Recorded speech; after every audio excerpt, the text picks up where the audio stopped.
دیکھو اس زمانے میں کسی فرقے کا نام لے کے کافر قرار مت دو، اس سے بڑے مسائل کھڑے ہوتے ہیں اور سارے اس فرقے میں ایسے ہوتے بھی نہیں ہیں۔ اس زمانے میں اصولی طور پر دیکھو، مجھ سے کوئی پوچھتا ہے کہ بریلویوں کے پیچھے نماز جائز ہے یا نہیں، میں کہتا ہوں یہ سوال ہی غلط ہے کہ بریلویوں کے پیچھے بہت سے بریلوی توحید پرست ہوتے ہیں اور بہت سے دیوبندی مشرک ہوتے ہیں۔ حقیقت ہے، آپ جب گہرائی میں گھسو گے تو آپ کو بعض چیزوں میں دیوبندیوں میں شرک نظر آئے گا۔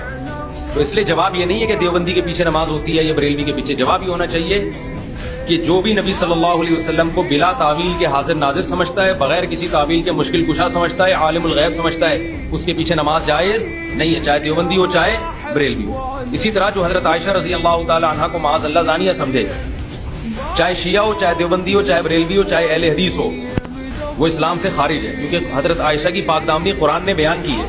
جو ابو بکر کی صدیقیت کا انکار کرے وہ اسلام سے خارج ہے، کیونکہ ابو بکر کو صحابی قرآن نے قرار دیا ہے، اذ ہما فی الغار اذ یقول لصاحبہ لا تحزن ان اللہ معنا، اور تواتر سے بھی ثابت ہے۔ تو فرقوں کا نام لینے کے بجائے یوں کہا کرو کہ جو ابو بکر کی صحابیت کا انکار کرے، حضرت عائشہ پہ تہمت لگائے، وہ اسلام سے خارج۔ یہ اسلم راستہ ہے، ورنہ سب کو آپ لپیٹو گے تو بعض دفعہ نہیں ہوتا بھائی، بعض کسی مسلک کا ہوتا ہے، بعض بریلوی ہوتے ہیں وہ کہتے ہیں ہم نہیں مانتے حاضر ناظر، اللہ کے نبی کو ہر جگہ ہم نہیں مانتے حاضر ناظر۔ اچھا، ہم جب محرم میں نکاح کرتے ہیں تو لوگ ہمیں کہتے ہیں کہ ضرورت کیا تھی بھائی، ٹھیک ہے تمہارے ہاں محرم میں نکاح کرنا جائز ہے، فرض تو نہیں ہے نا، تو آپ کسی اور مہینے میں کر لیتے۔ بات اصل میں یہ ہے کہ اسلام میں یہ حکم ہے کہ اللہ کے حلال کو حلال سمجھنا فرض ہے۔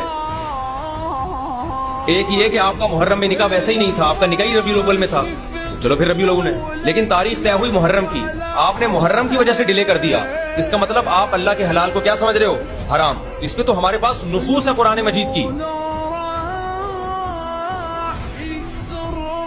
تو ہمارے پاس نصوص ہے قرآن مجید ربیع الاول نے، لیکن تاریخ طے ہوئی محرم کی، آپ نے محرم کی وجہ سے ڈیلے کر دیا، اس کا مطلب آپ اللہ کے حلال کو کیا سمجھ رہے ہو؟ حرام۔ اس پہ تو ہمارے پاس نصوص ہے قرآن مجید کی۔